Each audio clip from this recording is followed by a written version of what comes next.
우리는 아브라함의 믿음과 순종이 온전하지 못하다는 것을 알고 있습니다. 하나님의 말씀을 통하여 아브라함의 믿음과 순종이 온전한 믿음과 온전한 순종은 아니었구나라는 것을 알고 있습니다.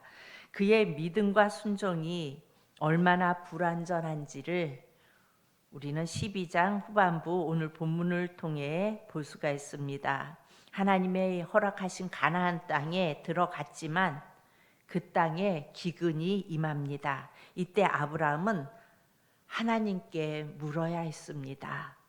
그곳으로 인도하신 분이 하나님이시기에 이렇게 예상치 않는 어려움을 해결할 길을 열어주실 분이 하나님이시라는 것을 믿고 하나님께 물음으로 믿음으로 나아가야 했습니다. 그러나 아브라함은 자신의 생각대로 애굽으로 내려갑니다. 그리고 또한 그곳에서 아내 사레를 여동생으로 소개합니다. 그 이유는 바로 아브라함이 살기 위해서였습니다. 오늘 12절 13절에 보면은 애굽 사람이 그대를 볼 때에 이르기를 이는 그의 아내라 하여 나는 죽이고 그대는 살리리니 원하건대 그대는 나의 누이라 하라. 그러면 내가 그대로 말미암아 안전하고 내 목숨이 그대로 말미암아 보전되리라. 이렇게 말을 합니다. 믿음의 조상 아브라함이라는 이름과 전혀 맞지 않는 그런 행동을 오늘 본문에서 볼 수가 있습니다. 이 일로 아내 사레를 애굽 왕에게 보내야 했고, 그리고 어떻게 돼요? 대신 양과 소와 노비와 그리고 암수 나귀와 낙타를 아브라함은 얻었습니다. 그야말로 말 한마디 제대로 못하고 아내를 다른 사람에게 보내야 했습니다. 어찌 보면 아브라함을 향하여 복의 근원이라고 말씀하시는데 실제 이런 모습을 보면 참으로 딱하고 안타까운 모습을 볼 수가 있습니다. 그런데 더 이해가 안 되는 것이 있습니다. 하나님의 반응입니다. 믿음 없이 행한 아브라함을 탓하고 꾸짖는 것이 아니라 아브라함의 아내 사레의 일로 바로와 그 집에 재앙을 내리시는 것을 볼 수가 있습니다. 여러분, 바로의 입장에서는 잘못한 게 없지요. 그런데 하나님은 그 집에 재앙을 내리셨습니다. 바로의 입장에서는 억울한 일이에요. 윤리적으로나 법적으로나 이 바로는 아무런 잘못을 하지 않았어요. 누구냐? 마음에 들어서 물어봤고 내 누이라 그러니까 후하게 아브라함을 대접하고 그리고 그 아내를 데려왔던 것뿐입니다. 잘못한 게 없어요. 그런데 하나님께서는 이 바로의 집에 재앙을 내리십니다. 이 말씀을 묵상하는데 예전에 읽었던 한 책이 떠올랐습니다. 하나님의 열심이라는 책. 여러분도 아마 읽으신 분은 읽으셨을 것입니다. 원래 아브라함은 원래부터 믿음의 거장이 아니었음을 이 하나님의 열심이란 책을 통하여 정확하게 저는 알게 되었습니다. 아브라함이 아브라함 될 수 있었던 것은 바로 그를 향한 하나님의 열심 때문이었다는 것을 알았습니다. 실패하고 절망스럽고 부끄러운 모습이지만 하나님께서 그를 향해 계속해서 참으시고 인내하시면서 그를 믿음으로 세워가셨던 것을 그 하나님의 열심이란 책을 통하여 보았고 또한 성경을 통하여서도 우리는 볼 수가 있습니다.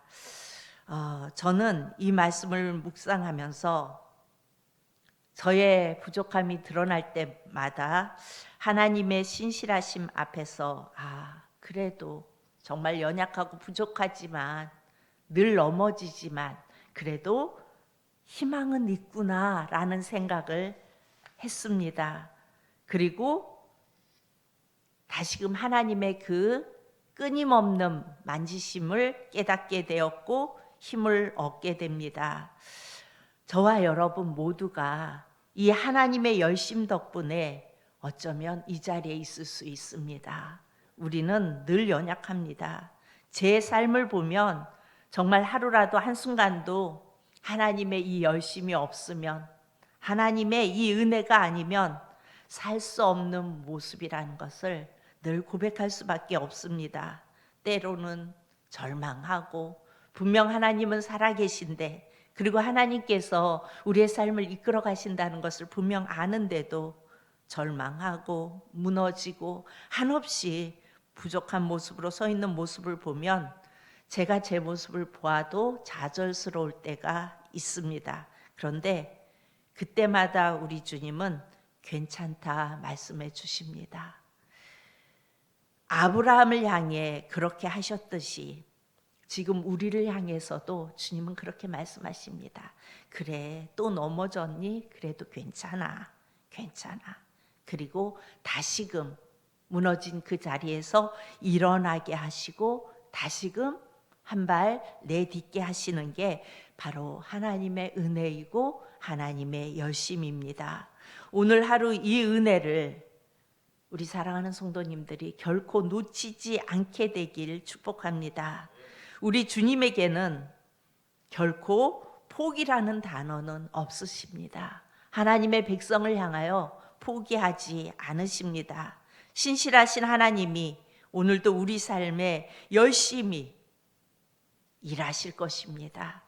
넘어지면 일으켜 세우시고, 절망하면 위로해 주시고, 제 가운데 무너질 때 다시금 돌이킬 힘을 우리 주님은 우리에게 허락해 주시는 것입니다.